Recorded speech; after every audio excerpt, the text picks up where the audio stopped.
योगी जी का है, कोई गुंडा टकरेगा ही नहीं। रामायण काल में जब राक्षस बहुत दुखी करते थे ऋषियों को, तो ऋषि विश्वामित्र राजा दशरथ जी के पास गए थे कि मुझे आपका बेटा राम चाहिए। गुंडों ने, राक्षसों ने आतंकवाद मचा रखा, आतंक मचा रखा है। राजा जी आप हमारे को आपका बेटा दे दो। योगी जी को लाने के लिए सारा संघ, सारी बीजेपी, खुद नरेंद्र मोदी जी, सब लोग गए। सबने कहा योगी जी अगर यूपी का कोई राक्षस राज खत्म कर सकता है तो वो सिर्फ आप हैं। और योगी जी ने गुंडा राज हमेशा के लिए खत्म कर दिया। आज वहां गुंडा नहीं है, किसी समय भी लोग आ जा सकते हैं। तो भाई योगी जी के चरण यहाँ पड़े हैं, मैं बहुत खुश हूँ। आज मेरा रोम रोम खुश है, अंतस्करण से कोई मेरे पास शब्द नहीं है, क्योंकि भाई मैं तो देहाती सा आदमी हूँ। किन शब्दों के साथ योगी जी का मैं शुक्रिया अदा करूँ। योगी जी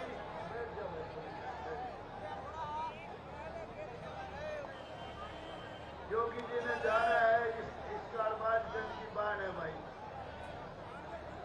मैं ज्यादा नहीं बोलूंगा, मैं तो सिर्फ इतना ही बोलूंगा भाई। योगी जी, मैं सभी मुख्यमंत्रियों से हमेशा प्रार्थना करता हूं।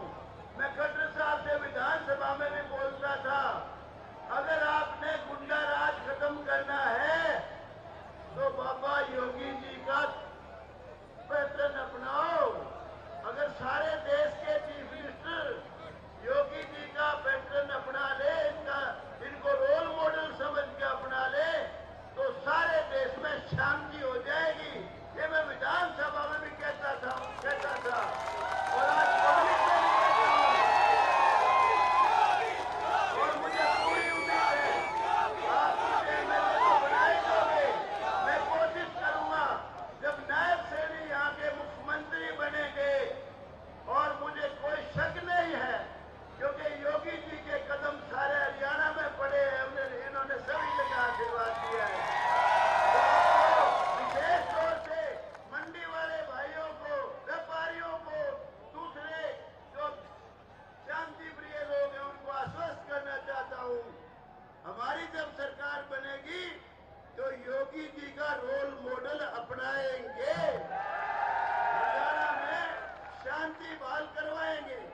तो भाई ज्यादा नहीं बोलना चाहता, योगी जी बहुत बिजी हैं, इनका समय बहुत कीमती है, हमने भी बड़ी मुश्किल से इनका समय लिया है।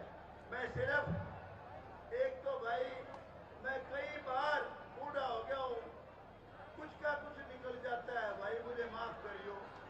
बूढ़ा आदमी हूँ, केवल किस ने कह जाता हूँ, मेरे मन में कुछ नहीं है।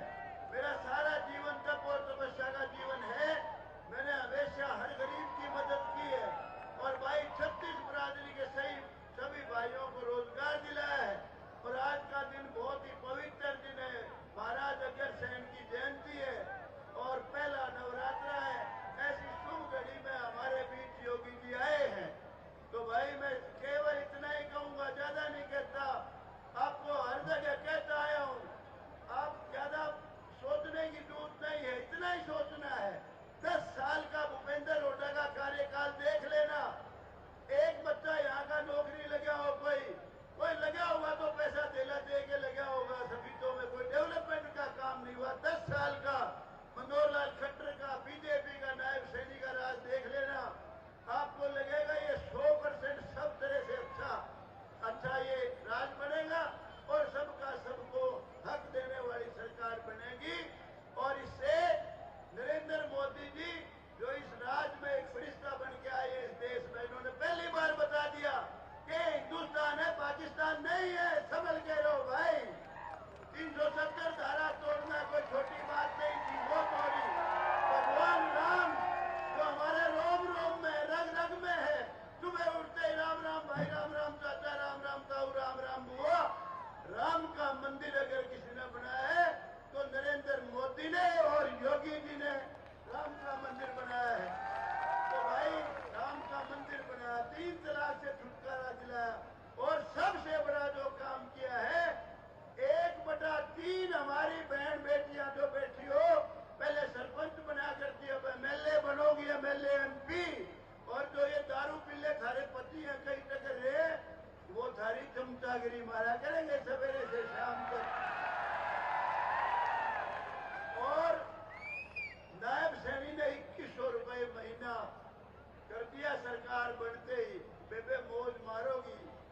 ज्यादा समय नहीं लेना चाहता, बातें बहुत कहना चाहता हूं, लेकिन योगी जी का समय, उनकी कीमत मैं समझता हूं।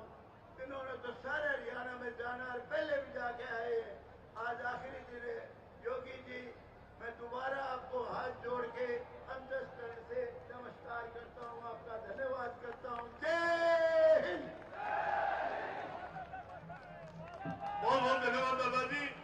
अब मैं उस महान नेता को और इस भारत माता की धरती पुत्र को, और जो आज इस हरियाणा, आज भारत देश के 1,40,00,000 लोगों का दिलों की धड़कन और यूपी को जिसने पर्यटक स्थल बनाने का काम किया, माननीय योगी आदित्यनाथ जी हुआ है। और सुविधा विधान परिषद में क्या छत्तीसगढ़ को अपना शुभ सम्मान है योगी आदित्यनाथ जी।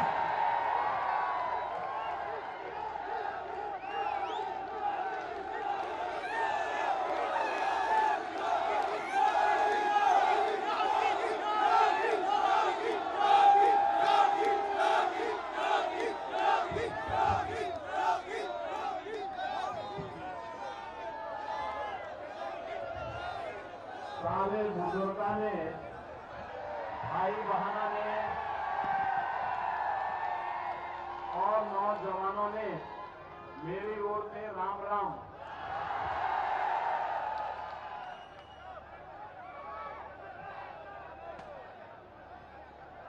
मंच पर उपस्थित भारतीय जनता पार्टी के लोकप्रिय प्रत्याशी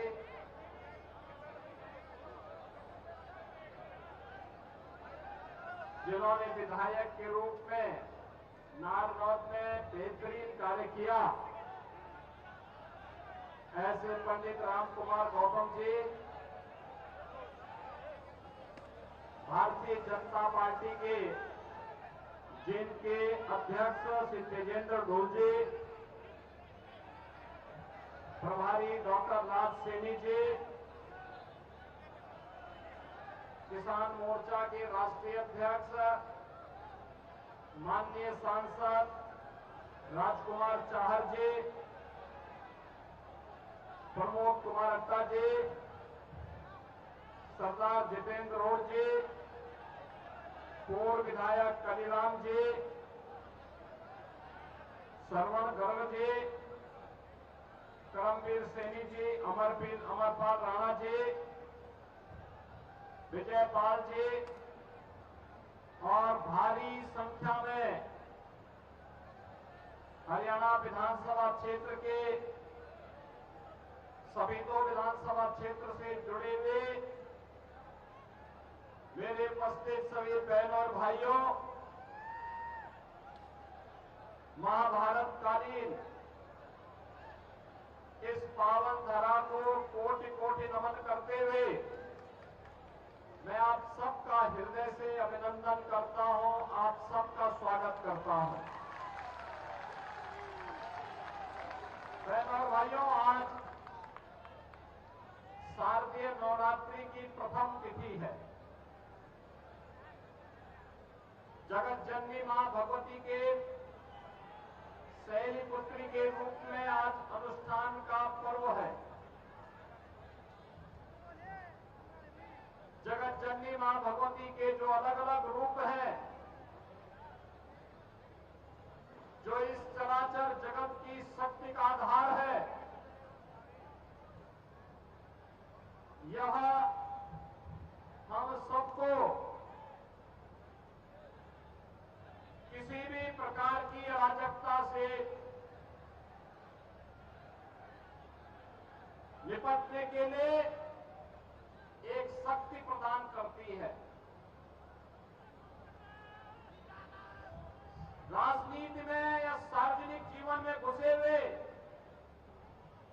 ड्रग माफिया हो, माइनिंग माफिया हो, कैटल माफिया हो, फॉरेस्ट माफिया हो,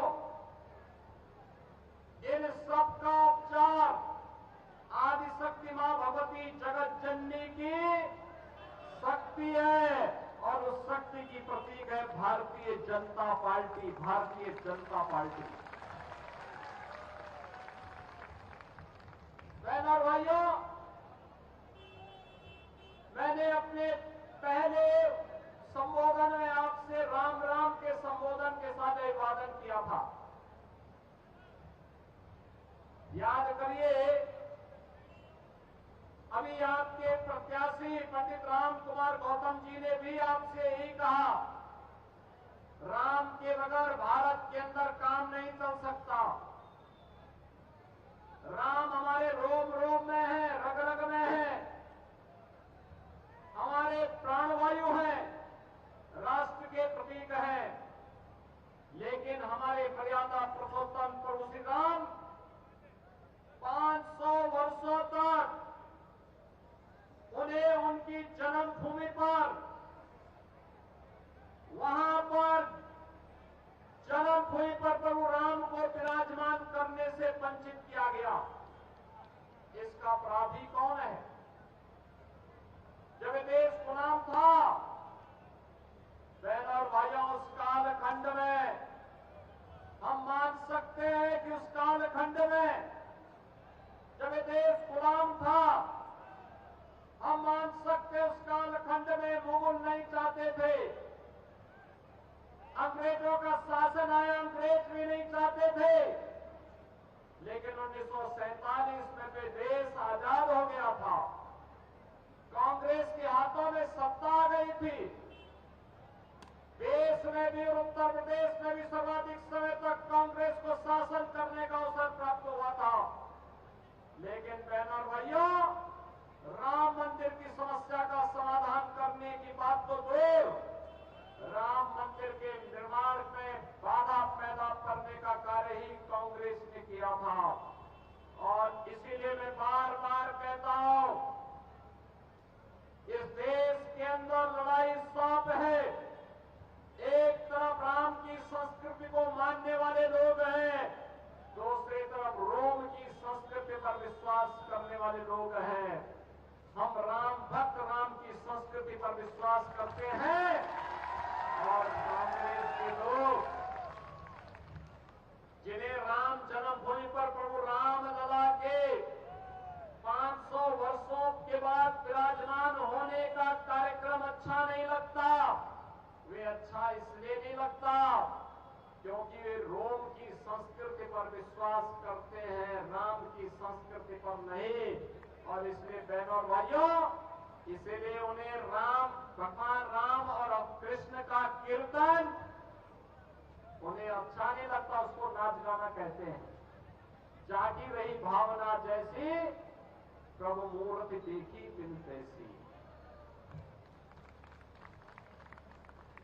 इन्होंने भगवान राम के प्रति जिस प्रकार के शब्द कांग्रेस कह रही है, यह कांग्रेस के भ्रष्ट होने का सबसे बड़ा प्रमाण है। बहनों और भाइयों, अयोध्या में 5 सदी के बाद, 500 वर्षों के बाद अगर यह पवित्र तिथि आई, जब 22 जनवरी 24 को प्रधानमंत्री मोदी जी के कर कमलों से रामलला का विराजमान हुआ, तो इसमें भारत की न्यायपालिका की ताकत का एहसास तो देश और दुनिया ने देखा ही। लेकिन साथ साथ बहनों और भाइयों, साथ साथ डबल इंजन की सरकार बड़ी से बड़ी समस्या का समाधान कर सकती है, यह भी साबित होता है। याद करिए, आपने 2014 में मोदी जी को आशीर्वाद देकर के प्रधानमंत्री बनाया। 2017 में मोदी जी के आह्वान पर उत्तर प्रदेश में भारतीय जनता पार्टी की सरकार बनी और 2019 में अयोध्या में राम जन्मभूमि की समस्या का समाधान हुआ और 2024 में प्रभु रामलला अपने भव्य मंदिर में विराजमान हो गए। डबल इंजन सरकार की ताकत का एहसास है।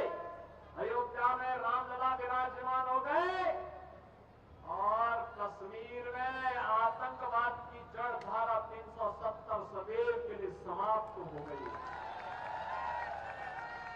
बहनों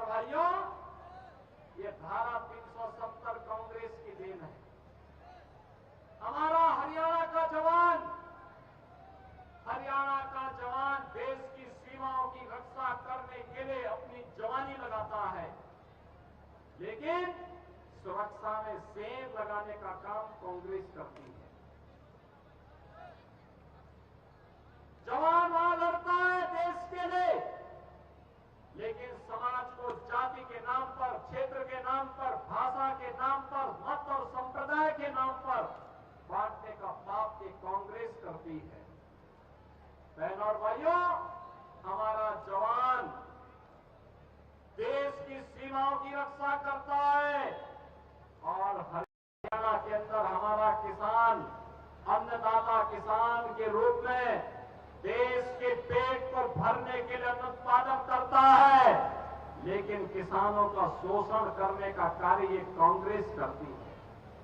याद करिए 2014 के पहले किसान आत्महत्या करता था, नौजवान पलायन करता था, बेटी और बहनों की इज्जत सुरक्षित नहीं थी, व्यापारी का कोई सम्मान नहीं था, अराजकता चरम पर थी, रोज एक नया घोटाला आता था और उस घोटाले में नौजवान पिसता था, व्यापारी पिसता था, किसान का शोषण होता था। आज तो पिछले 10 वर्ष में आपने डबल इंजन की सरकार का एहसास हरियाणा में किया है। बहन और भाइयों, हरियाणा का मतलब ही है अन्नदाता किसानों की वो भी जो हरित क्रांति के लक्ष्य को पूरा करने में सफल हो, और हरियाणा का मतलब है हरियाणा, यानी यहीं पे परित्राणाय साधूनाम विनाशाय च दुष्कृताम, सज्जनों का संरक्षण करेंगे, लेकिन दुष्टों को राम नाम सत्य है की यात्रा में भी भेजेंगे। भगवान का आह्वान। जैसे मेरे नाम पड़ा है हरियाणा, ये हरि बार बार आना और बार बार इस धरती पर आकर के सज्जन शक्ति के संरक्षण की ताकत देना, और इसी ताकत का एहसास कराने के लिए आज मैं आपके पास आया हूं। पहला भाइयों, लोकतंत्र के असली जनार्दन आप हैं। आपसे मैं यही कहने के लिए आया हूं, यह चुनाव हरियाणा के विकास का है, ये चुनाव सुशासन का है, ये चुनाव सुव्यवस्था का है, ये चुनाव हरियाणा की सुरक्षा और राष्ट्रीय सुरक्षा के लिए है। और इसीलिए आपका आह्वान करने के लिए आए हैं, सुरक्षा के लिए, सम्मान के लिए, सुशासन के लिए, समृद्धि के लिए भाजपा आवश्यक है। आपने 10 वर्षों में हाईवे देखे होंगे, स्टेडियम देखे होंगे, स्पोर्ट्स यूनिवर्सिटी हरियाणा में बनता हुआ देखा होगा, IIT, IIM, AIIMS, 1 district 1 medical college, हर घर नल की योजना को देखा होगा। ये विकास के वे कार्य हैं जो विकसित हरियाणा की संकल्पना को पूरा करने और विकसित भारत की प्रधानमंत्री मोदी जी की संकल्पना को पूरा करने के लिए डबल इंजन की सरकार के द्वारा आगे बढ़ाया गया है। लेकिन साथ साथ गरीबों के लिए भी, एक तरफ देखो कमबख्त पाकिस्तान है, भूखों मर रहा है, और दूसरी तरफ हिंदुस्तान है, प्रधानमंत्री मोदी जी के नेतृत्व में 80 करोड़ लोगों को फ्री में राशन की सुविधा का लाभ दे रहा है। एक तरफ पाकिस्तान है, वहां लोग भूख से चिकित्सा सुविधा के भाव में दम तोड़ रहे हैं। दूसरी तरफ भारत है, 60 करोड़ लोगों को फ्री में 5 लाख रुपए प्रतिवर्ष स्वास्थ्य बीमा का कवर दे रहा है। और अब तो प्रधानमंत्री मोदी जी ने कह दिया है, 70 वर्ष के ऊपर के हर एक बुजुर्ग को 5 लाख रुपए का हर वर्ष स्वास्थ्य के लिए बीमा दिया जाएगा, फ्री में बीमा दिया जाएगा। बहनों और भाइयों, 12 करोड़ किसानों को किसान सम्मान निधि, 12 करोड़ घरों में शौचालय का निर्माण, 10 करोड़ गरीबों के घर में उज्ज्वला योजना का रसोई गैस का सिलेंडर पहुंचना,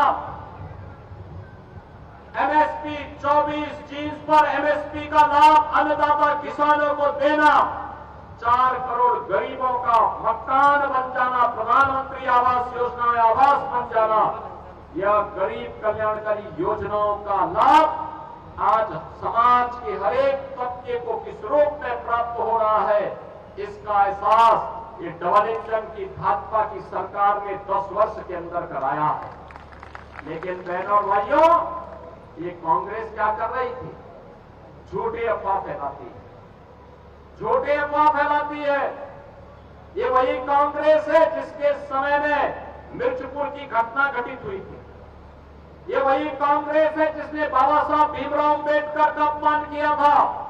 ये वही कांग्रेस है जिसने दलितों का, महिलाओं का, बेटियों का अपमान किया था, जिसने किसानों को आत्महत्या करने के लिए मजबूर किया था। ये वही कांग्रेस है जिसने भ्रष्टाचार के कारण नौजवानों के जीवन के साथ खिलवाड़ किया था। ये वही कांग्रेस है जो आपकी आस्था के साथ खिलवाड़ करती है। ये वही कांग्रेस है जिसने विकास से आपको वंचित किया था। बहनों और भाइयों, कांग्रेस का हाथ माफियाओं के साथ, ड्रग माफिया के साथ कांग्रेस खड़ी है, माइनिंग माफिया के साथ कांग्रेस खड़ी है, कैटल माफिया के साथ कांग्रेस खड़ी है, फल माफिया के साथ कांग्रेस खड़ी है, ऑर्गेनाइज्ड क्राइम में लिप्त माफिया के साथ कांग्रेस खड़ी है। और इसीलिए माफिया का उपचार केवल भाजपा है, केवल भाजपा। बहनों और भाइयों, यूपी में 17 के पहले जो यहां पे पंडित राम कुमार गौतम जी कह रहे थे, 17 के पहले वहां अराजकता थी, गुंडागर्दी थी, दंगे होते थे। 17 के बाद एक भी दंगा नहीं हुआ। बेटी सुरक्षित है, व्यापारी का सम्मान भी है।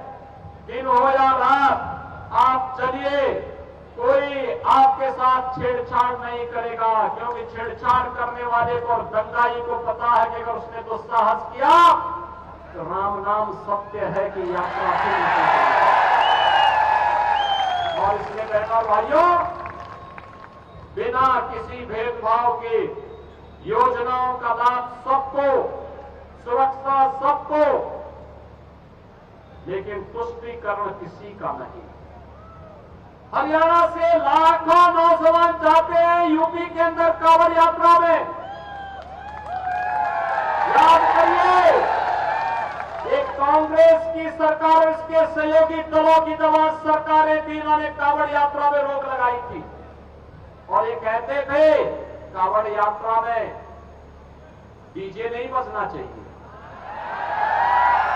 ये कहते थे कांवड़ यात्रा में शंख नहीं बजना चाहिए, घंटा और घड़ियाल नहीं बजने चाहिए। हमने कहा ये कांवड़ यात्रा है, भगवान शिव की यात्रा है, इसमें घंटा भी बजेगा, शंख भी बजेगा, घड़ियाल भी बजेगा, डीजे भी बजेगा। और यही नहीं होगा, उस पे हम कांवड़ भक्तों पर, शिव भक्तों पर पुष्प की वर्षा भी करेंगे, हम करेंगे। और जिसको अच्छा नहीं लगता है, बहनों भाइयों, हमने कहा था जिसको अच्छा नहीं लगता है, जिसके कानों में शंख की ध्वनि अच्छी नहीं लगती, घंटे और घड़ियाल की ध्वनि अच्छी नहीं लगती, वे अपने कान को बंद कर ले, लेकिन यात्रा हम रोकेंगे नहीं, यात्रा रोकेंगे नहीं। अगर कहीं के माइक बंद होंगे तो स्थलों के होंगे जहां से चिल्लाहट होती है। आज आप देखते होंगे उत्तर प्रदेश के अंदर किसी भी धर्म स्थल पर माइक नहीं है, उतार दिए गए, सब उतार दिए गए, अब कोई चिल्ला नहीं सकता है।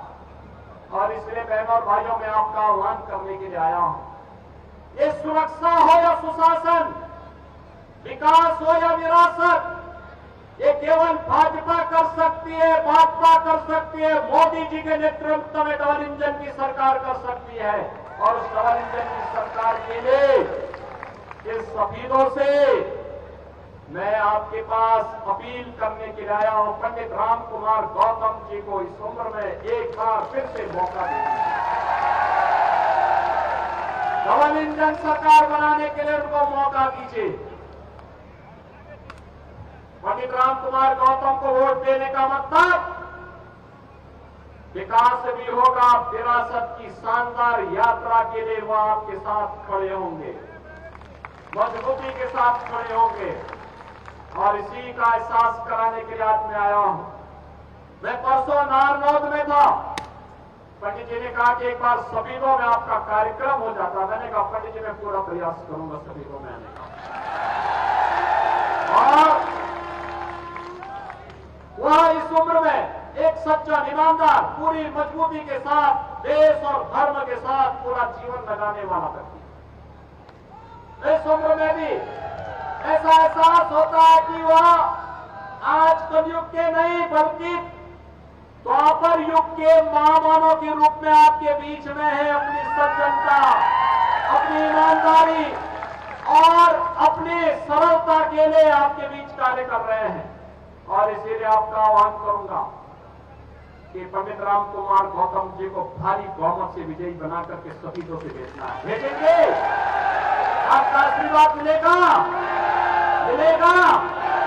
दोनों हाथ ला करके मुट्ठी बंद करके मेरे साथ बोलेंगे जहां तक मेरी आवाज जा रही है। पंडित जी आप भी आ जाइए। दोनों हाथ ला करके जहां तक आवाज जा रही है